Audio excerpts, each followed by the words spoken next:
Next tonight, our first look at body cam video from the Miami Beach police the day they arrested MMA fighter Conor McGregor. Here's CBS 4's Ty Russell. He doesn't have anything on him, right? No jewelry or anything? The incident, the fan has now settled outside the courtroom and the civil case has been dismissed. The world has finally turned its back on Conor McGregor, and it's utterly deserved. He just lost a civil case, ordered to pay €248,000 in damages, but that's the least of his problems as his once untouchable reputation lies in tatters. Today, we're dissecting the complete self-inflicted downfall of Conor McGregor. We'll unravel his relentless descent into violence, drug-fueled erraticism, and public shame, exposing how his unpunished past finally caught up, transforming a global hero into a reviled figure whose empire is now collapsing under the weight of his own monstrous actions. When a celebrated public figure consistently engages in criminal or morally reprehensible behavior, how long should their past achievements shield them from consequence? At what point does an audience's admiration turn into outright condemnation? Share your line in the sand below. Conor McGregor's story is a chilling warning of how unchecked fame and vast wealth can utterly corrupt a man. He wasn't always the pariah he is today, but looking at his actions in recent years, it's impossible to argue he's anything but a deeply problematic individual. For as long as he's been famous, Conor has steadfastly never admitted wrong or apologized for anything he's done. However, after a recent devastating civil court ruling, he seems to finally be showing some remorse. His journey to infamy gained significant public traction in August 2019. Footage emerged of McGregor embroiled in a heated argument with an old man in a Dublin pub. Conor, aggressively promoting his whiskey brand, Proper 12, repeatedly offered the man a drink. The elderly patron, however, showed absolutely no interest, consistently pushing the glass away. This clear rejection visibly offended Conor because moments later, he was seen uttering something to the man, pumping his fist, and then, in a cowardly act, sucker punching him directly in the side of the face. Shockingly, the victim hardly reacted, seemingly unbothered as several men escorted McGregor out of the establishment. For this blatant assault, McGregor was charged with assault and pleaded guilty, yet his punishment was a mere slap on the wrist, a measly €1,000 fine. This minimal consequence only reinforced his dangerous sense of impunity. The pub incident, far from being an isolated aberration, was merely a public manifestation of a much deeper, more extensive history of violent acts from Conor McGregor. Despite his repeated aggression, he has consistently gotten away with a slap on the wrist, perpetuating his belief that his fame and wealth make him untouchable. His alleged victims span continents and professions. He reportedly assaulted a famous Italian musician in a nightclub in Rome for no real reason, a disturbing act of unprovoked aggression. He then attacked a fan trying to take a video of him outside a hotel, summarily smashing his phone to pieces, a clear assault on personal property and individual rights. The brazenness escalated when he allegedly assaulted a 42-year-old woman aboard his yacht in Ibiza, a deeply concerning incident involving a civilian. Even when his violence was supposedly part of a pre-planned skit, ostensibly for promoting his pain relief spray, McGregor demonstrated a reckless disregard for human safety. He went too far and sent a man to hospital. Despite being supposed to pull his punches, McGregor didn't hold back, resulting in the man being sent to the emergency room. This consistent pattern of harming people, whether in public, private, or even staged settings, revealed a deeply disturbing character trait that went unaddressed for far too long. Conor McGregor's meteoric rise culminated in his mega fight with Floyd Mayweather, a bout that, regardless of its outcome, brought him unprecedented wealth. This, coupled with the immense financial success of his Proper 12 whiskey, proved to be a turning point, extinguishing his competitive spirit. His desire to remain disciplined in the fight game went out of the window. Whatever residual hunger he had left was beaten out of him by Dustin Poirier in their trilogy fight when his leg was snapped in two. Following this devastating injury, and perhaps fueled by the sheer volume of his newfound leisure, McGregor began taking a cocktail of drugs that caused his appearance to change significantly. He rapidly gained a serious amount of muscle in just a matter of months, and his head and hands enlarged to the point that he looked like a different person. This drastic physical transformation was accompanied by a descent into a relentless, drug-fueled party lifestyle, the likes of which we'd never seen from him before. He embraced a life of party from dusk till dawn, constantly binging on drink after drink and snorting coke like his life depended on it. He began regularly posting videos on Twitter where he was clearly off his rocker, often deleting them the next day in a fleeting moment of sobriety. One particularly bizarre example involved him dancing erratically. More worrying than his erratic social media posts was Conor McGregor's behavior during public interviews, where the toll of his drug use became increasingly apparent. Numerous videos emerged showing him with a jaw swinging, twitching uncontrollably, and struggling to string a sentence together. In one interview, when asked about his acting debut, his responses were slurred and disjointed. Hard work, but we got it. Do it's in the bank for life, put something in the bank.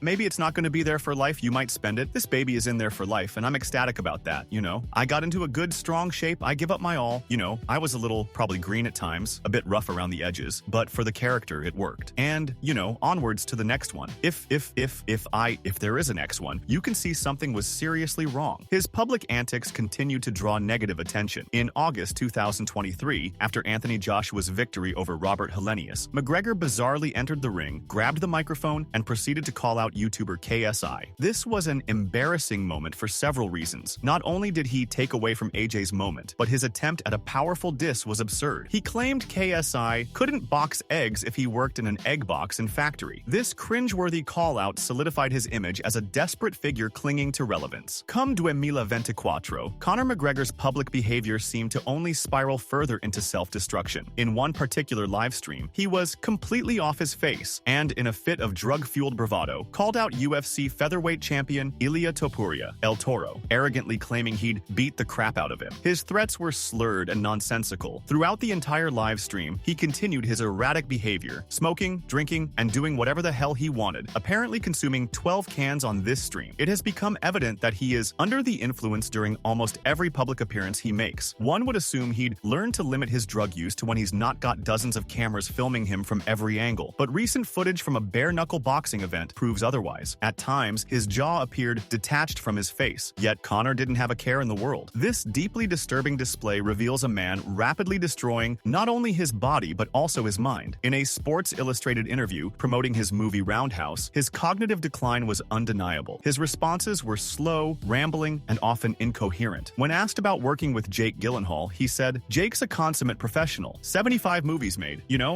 I'm blessed to have entered into the movie alongside him. He was patient with me. He gave me guidance, and I just took it. We had a good rapport on set. He has 75 movies made. I have 75 bar fights made, and that's it." He then complained about the time-consuming 18 hours on set, very little rest. It truly looks like he's beyond saving at this point. After years of alleged misconduct being swept under the rug, the truth finally caught up to Conor McGregor in a devastating public manner. In November 2024, Nikita Hand, a woman from his hometown whom he had known for years, took him to court as part of a civil rape case. She alleged that McGregor had raped her in a Dublin hotel back in 2018. Her account detailed how McGregor had invited her to his hotel suite after a night out at a Dublin pub. Once inside, she claimed he pinned her down, choked her 3 times, and raped her. McGregor, in his defense, vehemently claimed the sex was consensual, describing it as enthusiastic and athletic, and went into graphic detail about all the different positions they had. The next morning, Nikita's story was corroborated by a harrowing detail. She had to have a tampon removed by a doctor in hospital using forceps as it had been wedged inside her when they had sex, something she stated she never would have allowed to happen had it been consensual. The attending doctor described her injuries as a multitude of injuries, categorized as moderate to severe, primarily in the form of bruising. Further crucial corroboration came from a voice recording taken of her by her boyfriend after she got home. The 37-minute-long audio was played in court, where Nikita was heard explaining to her boyfriend that she was assaulted and raped, and the details matched up. The case, however, was complex due to Nikita being heavily intoxicated on the night of the incident, affecting her memory of specific details. She had also accused McGregor's friend, James Lawrence, of raping her on the same night, but the evidence against him was less substantial. After deliberation, the jury reached its verdict. James was declared innocent, but Conor McGregor was found liable and ordered to pay out over €248,000 in damages. Outside the courthouse, McGregor was confronted with direct questions. "Mr. McGregor, you're a rapist. Say sorry for. Do you have any reaction or apology to the women at the center of this? Do you have a reaction? Do you have an apology to the woman at the center of this?" Nikita later made an emotional statement, thanking her daughter for giving her the strength to push for justice. "I want to show Freya and every other girl and boy you can stand up for yourself if something happens to you, no matter who the person is, and justice will be served." If this raw and unfiltered chronicle of Conor McGregor's dramatic fall from grace has you absolutely gripped, make sure to hit that like button and subscribe. We're dedicated to dissecting the most shocking and tragic stories of celebrity downfall, ensuring you're always informed. Your support helps us continue exposing these compelling narratives. The civil rape case involving Nikita Hand was far from the only allegation of sexual misconduct against Conor McGregor. In 2019, reports emerged that he was under investigation for the sexual assault of a woman in a Dublin hotel in 2018. Soon after, a second SA allegation was made against him by a woman who claimed he assaulted her in a car. McGregor McGregor vehemently denied both allegations, and his legal team seemingly swept them under the rug. However, one of these would later resurface. The following year, McGregor was arrested on allegations of attempted essay and indecent exposure in Corsica, France, after he tried to assault a woman at a bar. Authorities took him into custody for 2 days, but again, he denied the allegations, and the charges ended up being dropped due to insufficient evidence. More recently, in 2023, on the night he attended an NBA game and notoriously assaulted the mascot, McGregor was accused of sexual assault by a woman he took into a bathroom. According to TMZ, he was accused of shoving his tongue in the victim's mouth and aggressively kissing her. He then allegedly forced her to have oral sex with him before pinning her against the wall and attempting to sodomize her. She reportedly elbowed him repeatedly, creating an opportunity to escape, but forgot her purse, which McGregor's bodyguards allegedly held hostage until she pleaded with them for its return. Despite investigation, no charges would be filed against McGregor due to insufficient evidence. In October 2023, these repeated allegations, coupled with footage of his behavior around women in public, made it easy to believe he was unfaithful. The financial consequences of the Nikita Hand ruling have been severe. For someone as wealthy as McGregor, a payout of €248,000 might seem insignificant, but the reputational damage he suffered is profound. Since the ruling, brands have been desperately trying to get as far away from McGregor as humanly possible. He has been officially dropped as the face of Proper 12 whiskey, and several major retailers have removed the drink from their shelves. Even IO Interactive, the company behind the Hitman games, which had featured Conor, also cut ties with him. More brands are likely to follow suit, potentially costing Conor millions, if not tens of millions of dollars. A few days after the ruling, he took to Twitter to address the situation in a now-deleted tweet. In it, he surprisingly acknowledged mistakes. "People want to hear from me. I needed time. I know I made mistakes 6 years ago. I should have never responded to her outreaches. I should have shut the party down. I should never have stepped out on the woman I love the most in the world. That's all on me. As much as I regret it, everything that happened that night was consensual, and all the witnesses present swore to that under oath. I have instructed my legal team to appeal the decision. I can't go back, and I will move forward. I am beyond grateful to my family, friends, and supporters all over the world who have stayed by my side. That's it. No more. Getting back to the gym, the fight game awaits." While Conor's deleted tweet offered a surprising, albeit qualified, acknowledgement of his mistakes, many people were more interested in hearing from Dee Devlin, his longtime partner and mother of his children. Dee had to endure the excruciating public ordeal of attending court day after day, listening to intimate details of McGregor's sexual encounter with another woman. Public curiosity mounted as to why she was still with him. Eventually, she released a statement that took a lot of people by surprise, not by defending Conor's innocence, but by attacking Nikita. Dee painted Nikita as a woman who, despite having her own boyfriend and child, was texting provocative pictures of herself to another woman's man with a family and child on the way. She claimed Nikita knew her, yet still went ahead and sent messages and pictures of herself over and over to my man. While on a 3-day bender, texting excuses to her own child at home, where Mammy is on a Saturday afternoon, Saturday night, Sunday afternoon, Sunday night into Monday morning, all the while out of her face in a hotel room, dancing around a hotel car park. Dee's scathing conclusion: "What sort of woman are you? My sons will be warned women like you exist in the world. Conor and I dealt with these issues privately many years ago, as should be done in a relationship, and we have come out stronger than ever. We have 4 beautiful children now whose smiling faces and happy hearts are testament to who he is and who we are. They without sin cast the first stone." Dee's public attack on Nikita was very unexpected, but it solidified her unwavering loyalty to McGregor, signaling that she'll be in Conor's corner till the very end. He will undoubtedly need it, because his legal troubles are far from over. McGregor is now facing a massive $8.3 million lawsuit from his former training partner and ex-UFC fighter, Artem Lobov. Lobov alleges that McGregor's Proper 12 whiskey was originally his idea, and that he was promised a 5% stake in the business but never received any money when Conor sold his shares. This lawsuit is set for court in January, adding yet another significant legal battle to McGregor's already extensive list of woes. After many years of seemingly getting away with his wrongdoings, it truly looks like all of Conor's wrongdoings are catching up to him, and his arc from hero to villain is finally complete. Conor McGregor's story is a chilling and undeniable testament to the corrupting influence of immense wealth and unchecked fame. He transformed from an inspiring underdog hero, captivating millions with his skill and charisma,